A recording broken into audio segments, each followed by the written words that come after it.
In the heart of Russia lies a city with a history as devastating as it is inspiring. St. Petersburg, once known as Leningrad, is a testament to the resilience of the human spirit. During the turbulence of World War II, this city found itself in the grip of a brutal siege that lasted for a staggering 872 days. Can you imagine? Nearly 2.5 years under siege, encircled by an enemy determined to starve the city into submission. Yet, in the face of death, the people of Leningrad refused to yield. Their story is one of courage, sacrifice, and an unyielding will to survive. This is not just a tale of a city under siege, it's a story of ordinary people doing extraordinary things, a testament to the resilience of the human spirit in its darkest hour. This is the story of Leningrad, now known as St. Petersburg, and its harrowing 872-day siege during World War II. But in 1941, this vibrant city faced a horror beyond imagination. This was a time when Leningrad was brimming with life, a city pulsating with energy and spirit. The streets bustled with activity, the air filled with the sounds of laughter, chatter, and the clatter of trams. The aroma of freshly baked bread wafted from bakeries, while the Neva River flowed serenely, reflecting the grandeur of the Winter Palace and the spires of the Admiralty Building. Children scampered in parks, their innocent laughter echoing against the backdrop of this historic city. Theaters and concert halls resonated with music and applause as the city's cultural scene thrived. Yet beneath this vibrant exterior, the seeds of a cataclysmic event were being sown. An event that would transform this city of life into a city of survival, a city unaware of the looming disaster. As German troops advanced, the fear and determination in the eyes of the Leningraders became evident. In the face of an impending disaster, the city braced itself, an iron will etched onto every face, a testament to the human spirit when pushed to its limits. The air was thick with anticipation, every heart beating in sync with the ominous march of the incoming troops. The city of Leningrad, once bustling with life, was now a fortress. Its inhabitants were no longer just citizens, they were warriors ready to defend their home. From the young to the old, from the strong to the frail, everyone pitched in, fortifying their city, preparing for the storm that was about to hit. The German troops, a seemingly unstoppable force, moved like a shadow over the landscape, closing in on Leningrad. The city's once vibrant streets now echoed with the grim footfall of soldiers. The once lively faces of its people now hardened with resolve and grim determination. As the enemy forces tightened their grip, the city was slowly strangled, cut off from the rest of the world. The vibrant life that once pulsed through its veins was replaced by a chilling silence. Yet, in this silence, the heart of Leningrad continued to beat, its rhythm a stubborn defiance against the odds. The blockade was complete, the city was encircled. But the people of Leningrad would not be broken. Instead, they turned to their only lifeline, a perilous path across the frozen Lake Ladoga. This path, fraught with danger and uncertainty, was their only hope, their only means of survival. It was aptly named the Road of Life, a thin, icy thread connecting Leningrad to the outside world. As we delve deeper into the days of the siege, we'll explore the daily struggles and hardships faced by the Leningraders.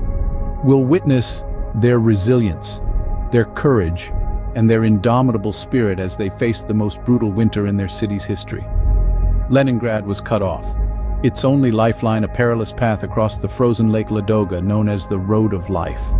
The city's defenders and inhabitants faced daily struggles unimaginable to most. To simply exist was a feat of courage and resilience, each day a battle against the encroaching shadow of despair. Imagine waking up before dawn, not to the comforting aroma of coffee and the promise of a new day, but to the gnawing emptiness of hunger and the chill of a home stripped bare of warmth. Furniture, once symbols of comfort and familial warmth, were chopped and fed to the fire, their sacrifice a desperate attempt to hold back the biting cold. Water, a resource we often take for granted, became a precious commodity. Citizens risked frostbite and hypothermia, drawing water from holes chiseled into the frozen surface of the Neva River, their only source of this vital life-giving element. Yet amid the struggle, stories of survival and bravery emerged, like the glimmers of light in the darkest of nights. Take, for instance, the tale of young Tanya Savicheva, who documented her family's struggle in her diary, a heartbreaking testament to the human spirit's resilience. Or the teachers who, despite the dire conditions, continued to impart knowledge, their makeshift classrooms in cold, dark basements, a beacon of hope in a world turned upside down. Food, or the lack thereof, was a constant torment. Rations dwindled, the city's stores of provisions depleted, and the people of Leningrad were forced to eat whatever they could find. The absence of sustenance was as much a psychological torment as it was a physical one, the specter of starvation ever present.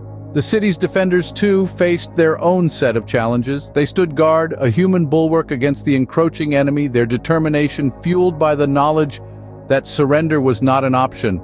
Their struggle was not just against the German forces, but also against the brutal Russian winter. Their only shield against the biting cold, their sheer will to survive. The winter of 1941 was one of the coldest in history, temperatures plummeting and food supplies dwindling to nothing. Yet despite the seemingly insurmountable odds, the people of Leningrad persevered, their spirit unbroken, their will to survive undefeatable. Even in the darkest times, the human spirit shines brightest. In the midst of this chilling siege, the people of Leningrad demonstrated an unbroken spirit that was nothing short of extraordinary. As the city's buildings crumbled and the chill of winter seeped into every corner, the arts became a beacon of hope and resilience. Imagine, if you will, the sounds of a makeshift theater echoing through the ruins.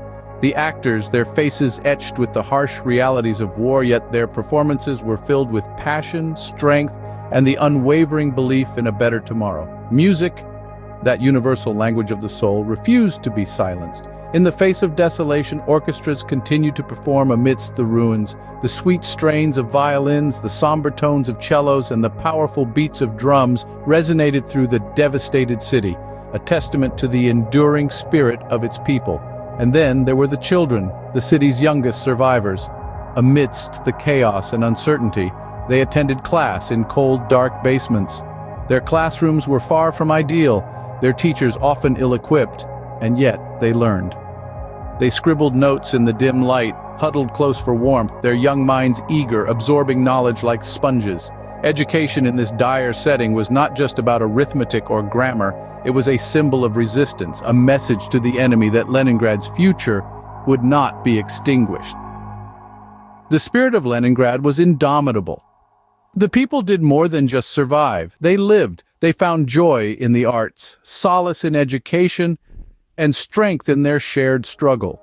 In the face of death, they chose life. They chose to fight not just with guns and bombs, but with music, theater, and knowledge. This was the spirit that the enemy could never break, the spirit that would ultimately help Leningrad endure the grueling siege. Despite the horror, life in Leningrad went on. The city's spirit, unbroken and indomitable, continued to shine. A beacon of hope amidst the despair, a testament to the power of human resilience.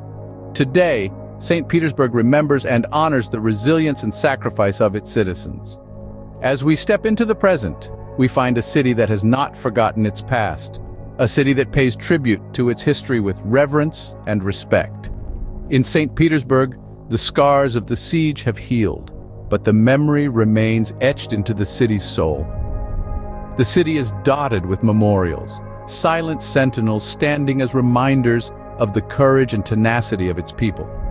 The monument to the heroic defenders of Leningrad, a vast and striking complex, serves as a poignant tribute to those who fought, suffered, and died during the siege. Each year, on the 27th of January, the city comes alive with commemorations marking the end of the blockade. The somber tolling of the blockade bell echoes through the city, a haunting reminder of the days when the city's survival hung in the balance. Wreaths are laid, candles are lit, and the city stands still in a moment of silence, remembering those who were lost. But it's not all about the past. St. Petersburg also celebrates the spirit of survival that saw it through those dark days. Concerts and performances fill the city with music, a testament to the spirit of the Leningraders who found solace in art amidst the ruins. School children learn about the siege in their history lessons, ensuring that the stories of courage and resilience are passed down to the next generation. The city's inhabitants, descendants of the survivors, carry the legacy of the siege with them. They walk the same streets, cross the same bridges, and live in the same buildings that once bore witness to the siege. They are the living embodiment of the city's unbroken spirit, a testament to the resilience of humanity in the face of death. St. Petersburg is a city that has risen from the ashes, a city that carries the weight of its past with grace and dignity. It is a city that remembers, a city that honors, and above all, a city that celebrates the indomitable spirit of its people. The spirit of Leningrad lives on in the heart of St. Petersburg, a testament to humanity's resilience in the face of death.